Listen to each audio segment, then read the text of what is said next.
بلکہ علامہ صفوری نے ایک بڑی شاندار بات لکھی ہے.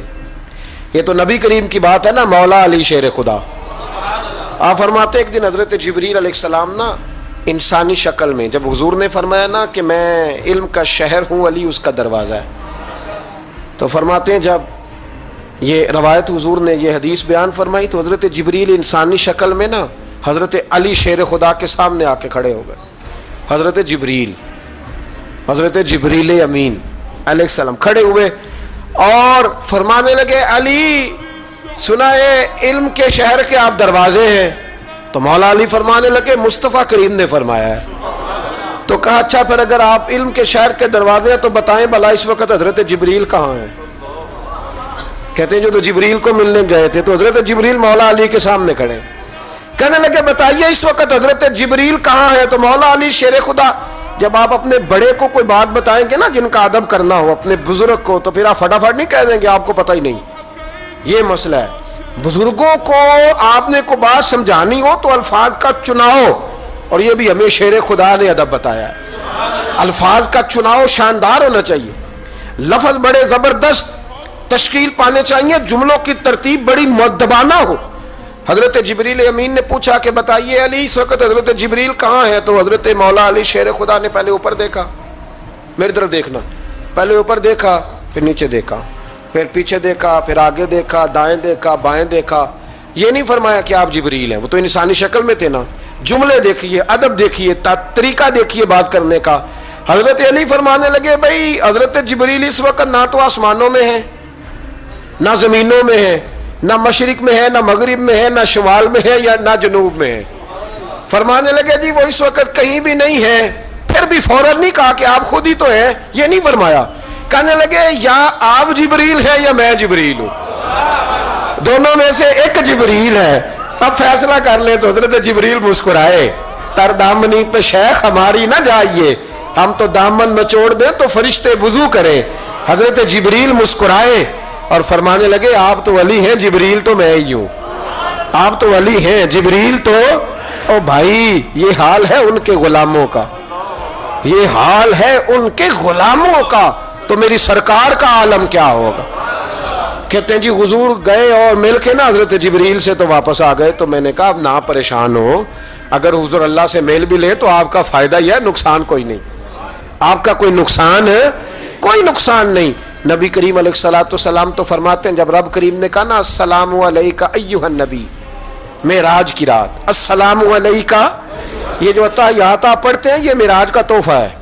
جب کہا نا السلام علیکہ ایھا النبی, اے نبی آپ پر سلامتی ہو. حضور فرماتے ہیں رب نے میرے سامنے مجھے بٹھا کر کہا, سامنے, یا رسول اللہ آپ نے رب کو دیکھا؟ فرمایا رأیت ربی بأحسن صورۃ, میں نے رب دیکھا ہے اور بڑی سونی صورت میں دیکھا ہے, بڑی سونی صورت میں سامنے بٹھا کے کہا السلام علیکہ ایھا النبی ورحمۃ اللہ وبرکاتہ, محبوب آپ پر سلام ہوا میرے نبی, رحمت ہو, برکت ہو. تو حضور فرماتے رب نے تو مجھے سلام کہا تھا. میں نے کہا نہیں, السلام علینا وعلی عباد اللہ الصالحین, یا اللہ جتنے بھی میری بات مان کے نماز پڑھے ان سب پہ بھی سلام بھیج, تیرا تو فائدہ ہو رہا ہے رب رسول کی ملاقات میں.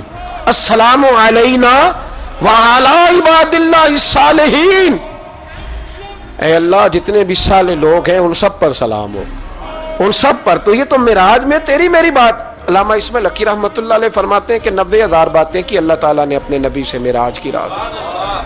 کتنی؟ اللہ اکبر. مزیدار بندہ مل جائے تو باتیں کرنے کا مزہ آتا ہے, شرط یہ ہے کہ بندہ پیار والا ہو. لیکن اگر بندہ اس طرح کا ہو کہ جس نے ہر بات میں ٹینشن ہی پیدا کرنی ہے تو اس کو دل کرتا ہے کہ بندہ دعا دے کے کہے کہ یہ ہفتہ فیس لے جائیں تو 21 دن کے بعد دوبارہ آئیے گا. یہ ہوتا ہے. اور میرے ایک بزرگ تھے, کچھ لوگوں کو تعویذ دیتے تو کہتے 3 دن کے بعد آنا, کچھ کو تعویذ دیتے تو کہتے 21 دن کے بعد آنا.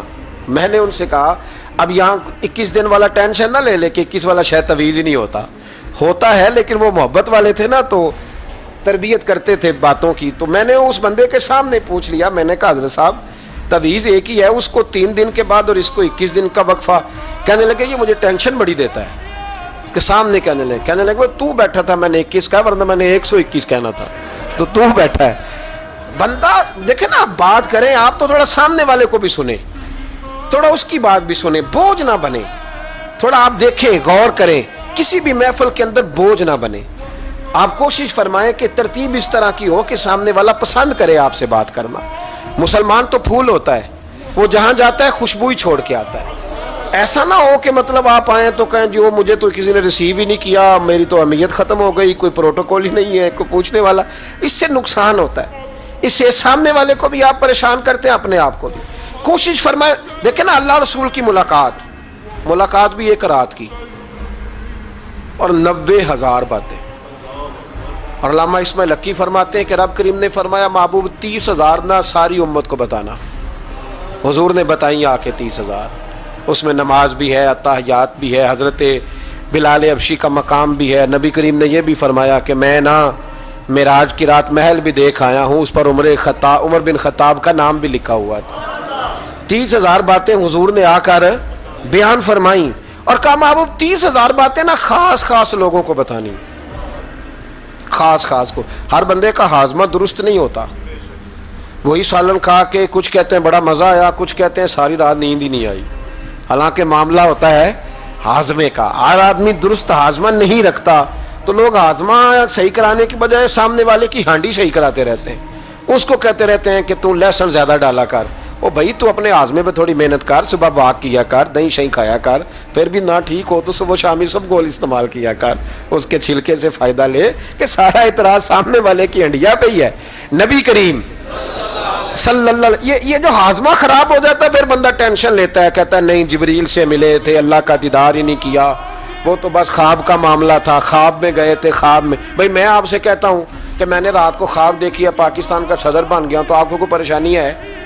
کیونکہ خواب میں امریکہ کا بھی بن جاؤں تو آپ کو کیا ٹینشن ہے؟ خواب جو ہوئی، حضور اگر فرماتے میں خواب میں گیا ہوں تو کسی کافر کو کوئی پریشانی ہوتی تھی؟ کیوں کچی باتیں کرتے ہو؟ خواب والی بات ہی کوئی نہیں۔ اور کہاں قرآن پاک میں آیا کہ خواب میں سیر کرائی؟ سبحان الذی اسری بعبدہ، بندہ خاص کو سیر کرائی۔ کچھ پنجابی کے لوگ اتنی شاندار باتیں کرتے ہیں کہ مضمون سمیٹ دیتے ہیں۔